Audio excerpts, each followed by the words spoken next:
Assalamualaikum warahmatullahi wabarakatuh, sahabat New Mind dimanapun Anda berada. Pertama-tama saya ucapkan selamat Hari Raya, minal aidin wal faizin, maaf lahir batin. Yang pastinya saya yang harus meminta izin Anda semua untuk membuka pintu maaf. Karena kesontoloyoan saya, kadang-kadang saya ngeledekin pemimpin kita, kadang-kadang kita mengeledekin negara tetangga. Tetapi itu hanya bentuk kiasan-kiasan yang demi pelajaran-pelajaran bernegara itu masuk. Jadi kita tahu dalam video Bosman itu cuma dua. Yang satu adalah cara cerdas bernegara, yang satu lagi adalah mencari sila kelima. Mencari sila kelima ini begini. Saya menganggap saat ini di Indonesia sila kelima itu hilang, yaitu keadilan sosial. Karena ekonomi kita belangsak, kemudian tidak merata seperti hujan ekonominya atau rezekinya yang tepat, di mana kaum elitis dari 40 tahun mereka tetap aja mereka juga yang mendapatkan rezeki karena mereka ternyata mencari rezekinya dengan mendekatkan diri ke kekuasaan gitu ya. Nah, kita-kita yang di akar rumput ini, kita-kita yang berada di bottom of pyramid ini ternyata rezekinya sulit gitu. Karena itu dalam video Bosman yang dibagi dua tadi, cara cerdas bernegara dan mencari sila kelima, kita yang mengomonginnya atau membicarakannya hanya itu-itu aja gitu ya. Nah, jadi sebelum tadi akan memulai dengan topik yang akan kita bicarakan malam ini, saya minta maaf karena saya banyak sekali mengkritik dua hal itu kepada negara, kepada pejabat. Tapi niat kita bukan untuk mencari kerusakan atau perbedaan, tetapi setiap kritik kita pasti ada solusi. Nggak pernah sekalipun Bosman atau Newman atau teman-teman muda, kaum milenial, kaum zilenial yang bersama-sama kita mengkritik pemerintah, mengkritik siapapun ya, sebenarnya pejabat atau siapapun, itu tidak tanpa memberikan solusi. Enggak, itu di negara di sebelah sana kaum oposisi atau kaum yang politik silahkan Anda mengkritik saja. Kita selalu memberikan solusi. Jadi solusi itu dipakai atau nggak dipakai, itu adalah kebebasan negara demokrasi. Jadi sahabat semua, jadi nomor satu, sekali lagi bagi Anda kaum muslimin dan muslimat dimanapun Anda berada, saya ucapkan sekali lagi mohon maaf lahir batin. Mewakili saya dan teman-teman kru dari sosial medianya Bosman Sontoloyo ini, ada beberapa tim yang kadang-kadang pala saya dipotong diganti orang-orang ganteng gitu ya, dan membuat kayaknya lucu-lucuan itu ada yang bilang nggak pantas, tapi sekali lagi itu semua tujuannya hanya untuk engagement, hanya untuk membuat kita menjadi lebih akrab, menjadi diri kita sendiri tanpa kita terlalu lipstick mendandani kita dengan tujuan-tujuan politik atau pencitraan. Kemudian kita tahu di penghujung Ramadan ada peristiwa yang sangat mengenaskan, yaitu tentara Israel menyerang Masjidil Al-Aqsa gitu ya. Dan sekali lagi kita tidak perlu menjadi seorang muslim untuk murka. Itu adalah masalah humanitarian. Kita sebagai sesama muslim kita harus mengecam dan meminta Israel untuk tidak melakukan itu lagi dan meminta maaf. Dan sebagai humanitarian, di mana kita sebagai sesama umat manusia, itu adalah penzoliman, adalah inhumanity atau tidak berperikemanusiaan. Kita adalah pendukung perikemanusiaan. Jadi dua hal yang dilanggar oleh Israel, dan kita ya harus menyatakan kita anti gerakan kekerasan untuk menegakkan kebenaran. Jadi sekali lagi kita harus berpihak kepada mereka yang benar, dan kita tahu mereka yang sedang beribadah di Masjid Al-Aqsa, dia melaksanakan hal yang benar, dan menyerang itu malah hal yang salah. Terlepas dari apapun itu semua, kita harus mengkritik keras dan memberikan posisi kita, clear posisi kita adalah pro kepada mereka yang menegakkan kebenaran, yaitu pada saat ini adalah saudara kita yang di Palestina.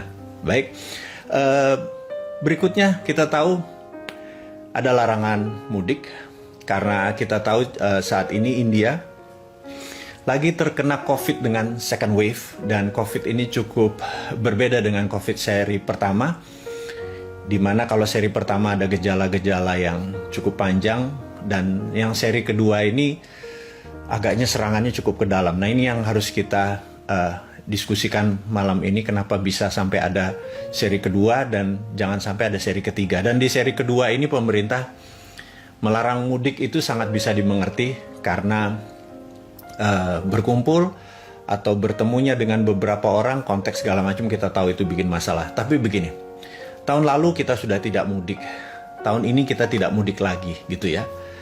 Oke, yang jadi pertanyaan kita sahabat semua kepada pemerintah, kalau tahun depan lo masih buat gua tidak mudik, kayaknya ada masalah dengan cara Anda bernegara. Ini sekali lagi ya, kita ingatkan kepada siapapun pejabatnya, bukan selalu harus pucuk pimpinannya.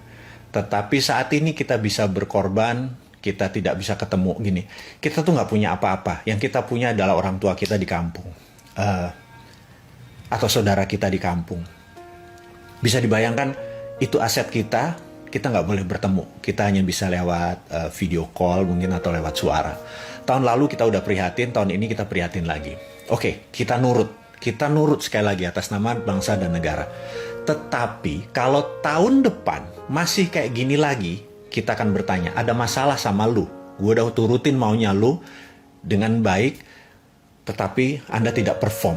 Dan jangan bilang, dan yang saya suka kesel tuh kadang-kadang gak mau ngaku salah tapi membangun narasi. Nah ini yang keterlaluan. Gak mau ngaku salah tapi membangun narasi. Narasi itu bagaimana?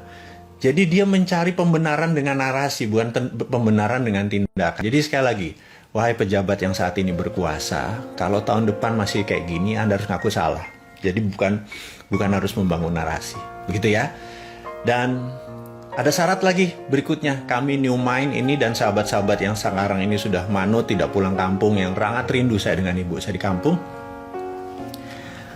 adalah bagaimana kalau genus untuk tes, swab tes, menggunakan antigen dan lain sebagainya itu gratis.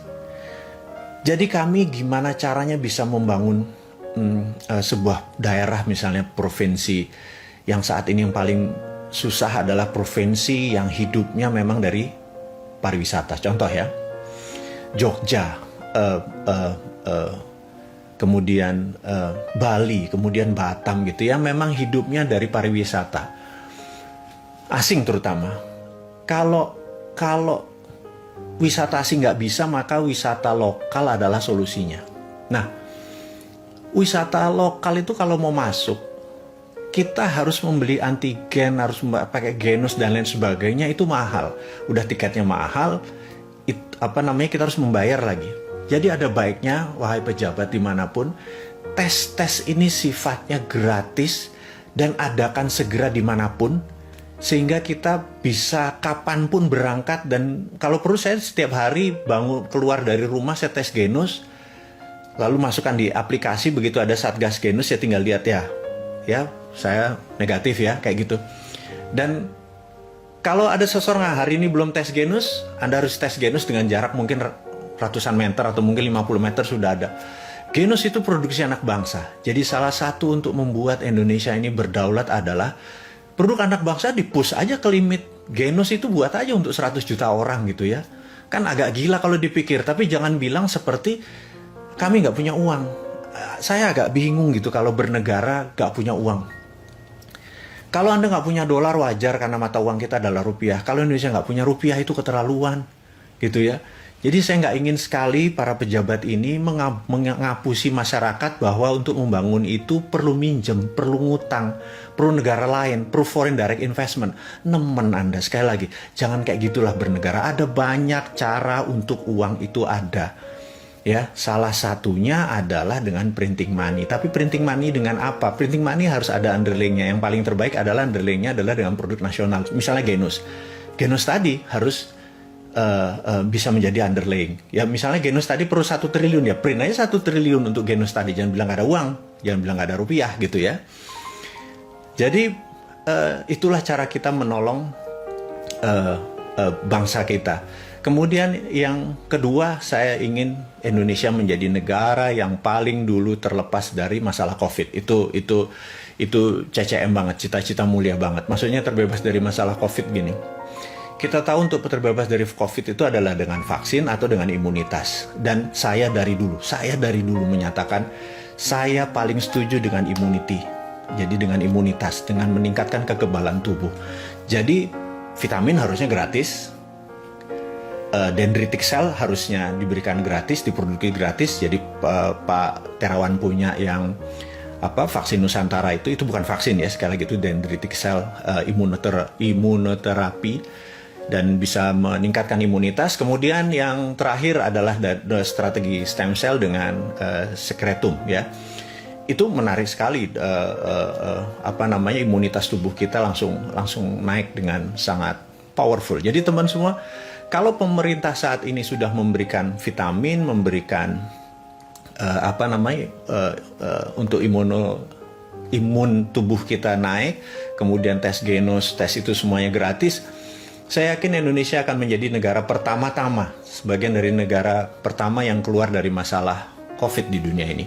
Dan ada yang bertanya, apakah Indonesia akan diindiakan? Nah, this is very interesting question. Jadi pertanyaan menarik sekali. Apakah Indonesia akan diindiakan? Jadi ini India, kita tahu India adalah pemproduksi 60% bahan baku untuk vaksin. Jadi globalis ini nggak senang sekali begitu India ini versi teori konspirasi dulu ya.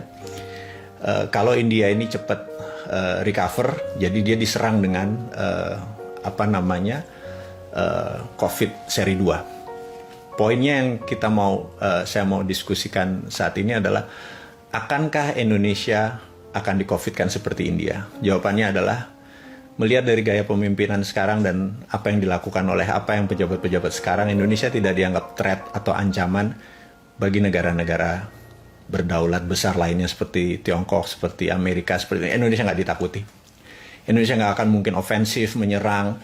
Indonesia menjadi negara yang mengendalikan sesuatu. Misalnya Indonesia berani nggak nutup selat gitu ya, nggak akan berani.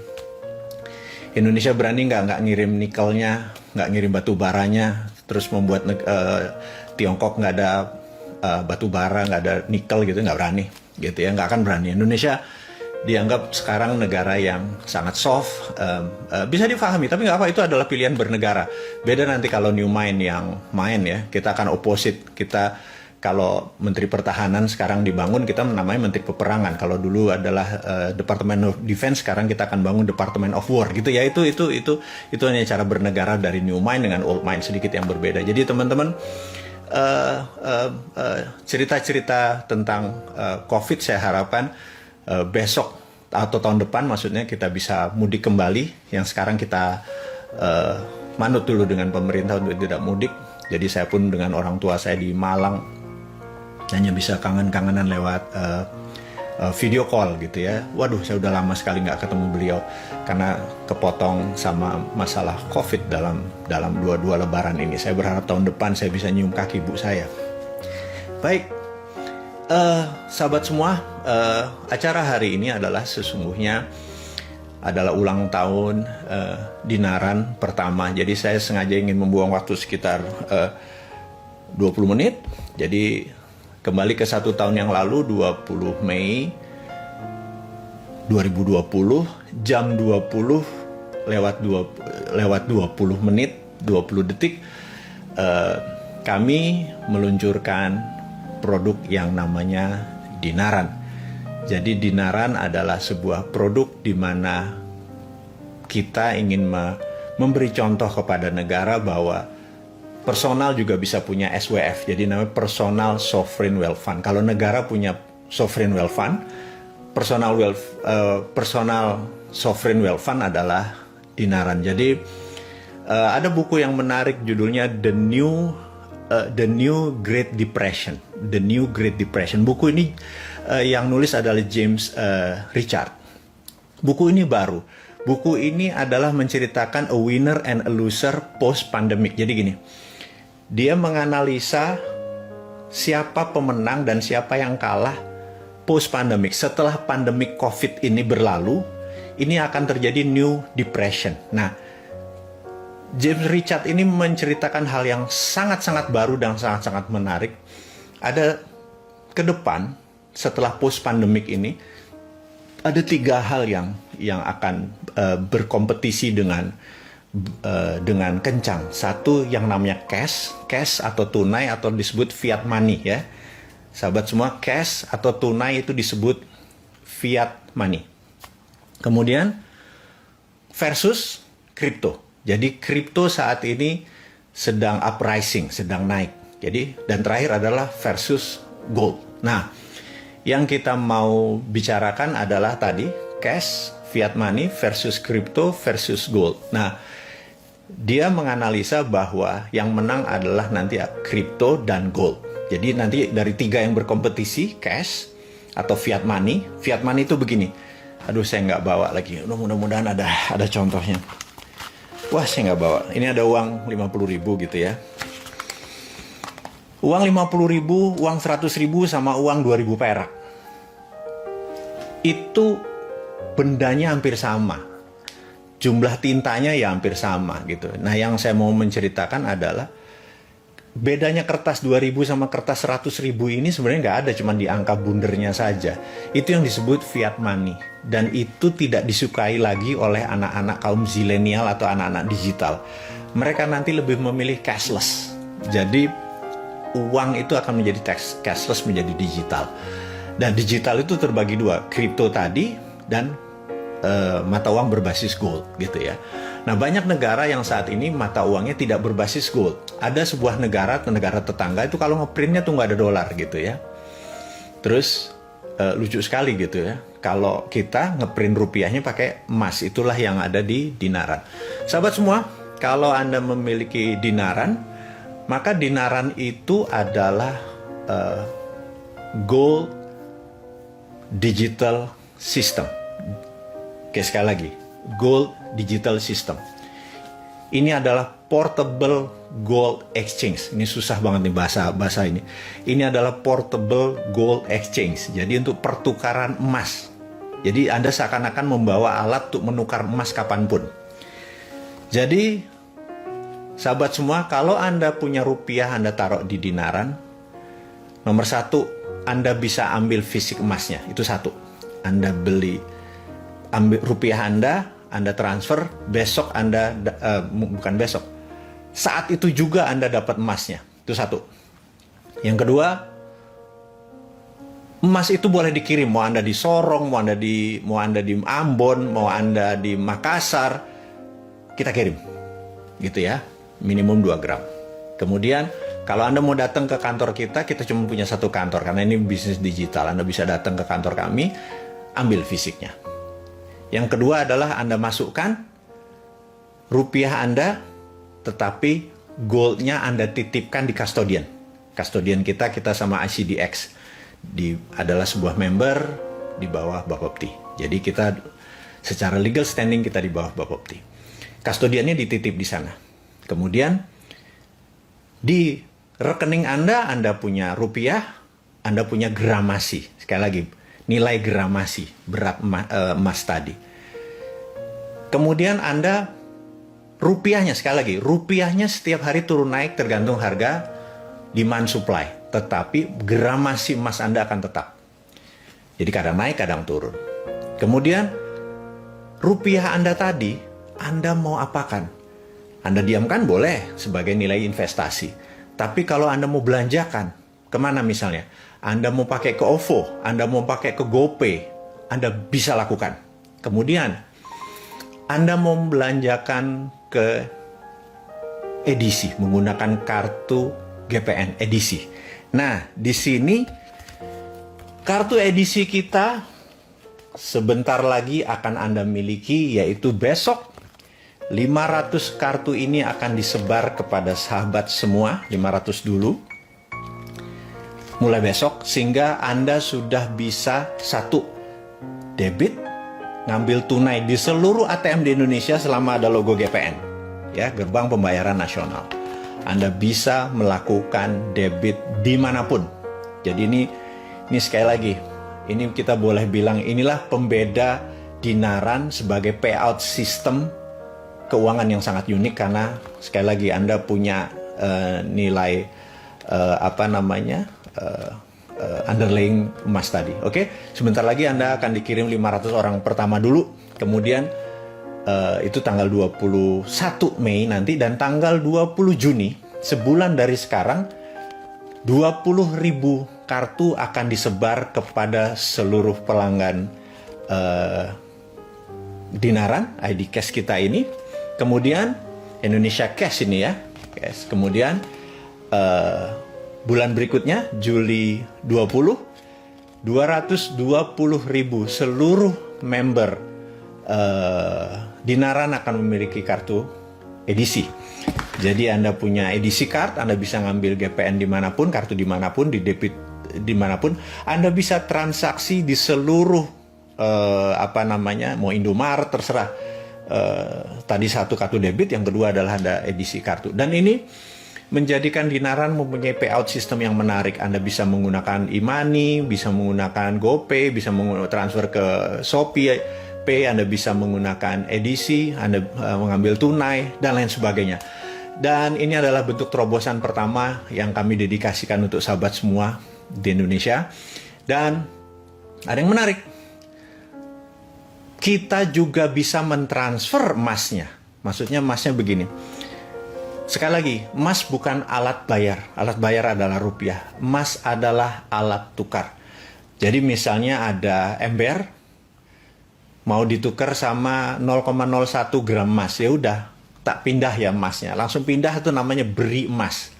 Jadi emasnya bisa ambil fisik, atau Anda beri, atau transfer kali ya, beri kepada, karena statusnya ini bukan alat bayar, maka dalam bahasa komunikasinya adalah beri emas. Jadi emas ini bisa pindah. Nah, ini adalah cita-cita Dinaran aslinya, di mana harga emas itu stabil di seluruh dunia. Ini cita-cita ya, cita-cita, sekali lagi nyimpinya. Anda suatu hari datang ke Paris, Anda datang ke store Louis Vuitton gitu ya. Anda lihat tas yang bagus, harganya katakanlah 3.000 euro gitu ya. Ini angkat dari langit, ini hanya sekedar for the sake of discussion gitu ya. Terus kita lihat, oh, gramasinya sekitar 35 gram. Anda punya akun Dinaran, punya, transfer aja 35 gram, tas itu kita ambil, gitu ya. Bisa dibayangkan kenapa kita tidak perlu transfer lagi ke mata uang francs-nya atau mata uang euronya, kita langsung gram ke gram. Apa yang terjadi kalau di dunia ini kembali ke zaman gramasi emas? Sekali lagi, tidak mudah itu main cita-cita mulia, itu tunggu di Indonesia dulu, sukses dulu, sekarang baru 220.000, masih jauh sekali untuk mencapai, masih baru 1%, kita belum menguasai, nggak nyampe kali 0,1% kali ya, belum mencapai 5% atau 10% dari populasi. Ini masih perjuangan berat, di mana menurut kami, transaksi dengan emas ini atau beri emas ini akan menjadi new way,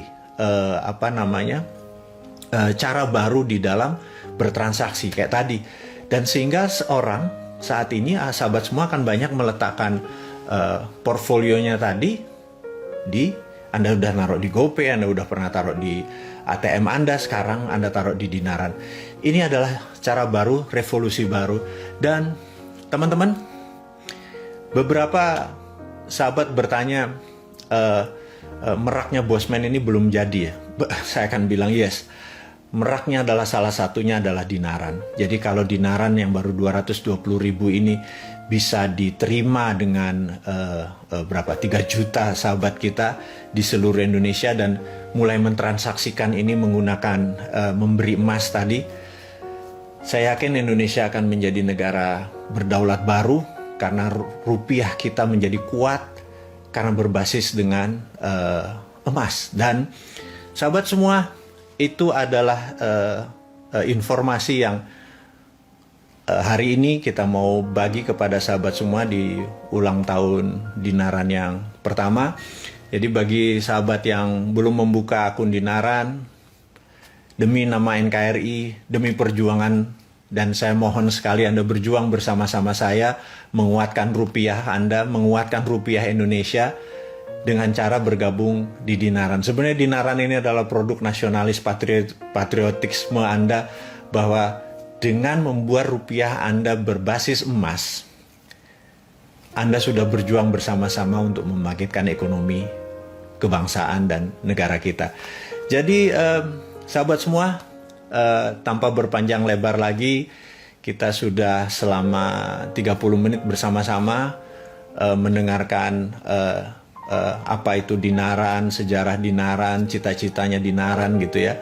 Sebenarnya ada lagi, kalau boleh ngawur nih ya, boleh ngawur ya. Namanya juga kita bercita-cita kan nggak ada ujungnya. Jadi ceritanya begini. Saat ini kalau Dinaran memiliki katakanlah menarget gitu ya. Saat ini kan Indonesia punya print money adalah 6.000 triliun rupiah gitu ya. 6.000 triliun rupiah. Kalau kita dapat 10%-nya aja, 600 triliun, dan itu masuk ke rekening Dinaran, maka underlay-nya Dinaran adalah kita akan beli Freeport, kita akan beli Antam gitu ya. Jadi seluruh tambang emas di Indonesia akan menjadi underlay-nya dari Dinaran. Dan membuat siapapun orang Indonesia menjadi currency-nya 10%-nya ada underlay-nya emas gitu ya. Anda bisa bayangkan itu adalah cita-cita aja, cita-cita. Dan cita-cita berikutnya apa? Cita-cita berikutnya adalah 100 juta umat manusia di seluruh dunia menggunakan rekening Dinaran sehingga bisa memindahkan emas tadi dimanapun. Dan cita-citanya tentunya Indonesia mengontrol deposit emas dunia. Hal itu banyak yang akan bilang lo gila gitu ya. Tapi sekali lagi, kegilaan ini harus kita fight demi bangsa dan negara, karena nggak siapa lagi yang melakukannya kalau nggak kita semua. Sahabat semua, apakah Anda siap menerima gosip yang lain? Tapi kalau Anda sudah capek, saya pikir hari ini kita bertemu hingga sesi ini.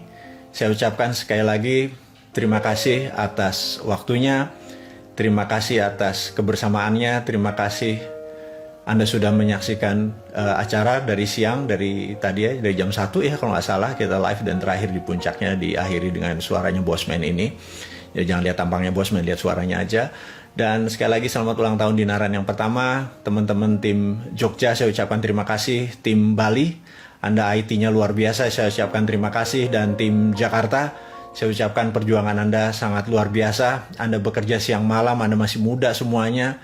Dan saya juga kagum karena ternyata Dinaran itu transaksinya 60% adalah dari jam 6 sore sampai jam 3 pagi. Dan Anda bekerja luar biasa. Saya acungi jempol buat Anda. Tanpa Anda, para pejuang-pejuang di belakang Dinaran, tidak mungkin Dinaran segini jauh bisa melayani 220.000 customer. Dan saya harap ke depan di tahun 2021 kita bisa mencapai target kita, ada 1,5 juta sahabat kita yang bergabung di Dinaran. Dan semua yang saat ini menyaksikan acara Bosman ini, Anda semua adalah pejuang, Anda adalah orang-orang pemenang, Anda semua adalah orang-orang yang membawa perubahan, Anda semua adalah orang-orang yang new mind, Anda yang sangat peduli dengan kemenangan bangsa ini, yang udah capek bangsa ini miring ke sini, miring ke sana, dan Anda ingin berdaulat. Dan saya janji, suatu hari saya janji, saya akan melakukan sesuatu yang mungkin dalam hidup saya nggak pernah saya akan lakukan itu. Tunggu pengumumannya. Sekali lagi, akhirul kalam, mohon maaf lahir batin. Wassalamualaikum warahmatullahi wabarakatuh.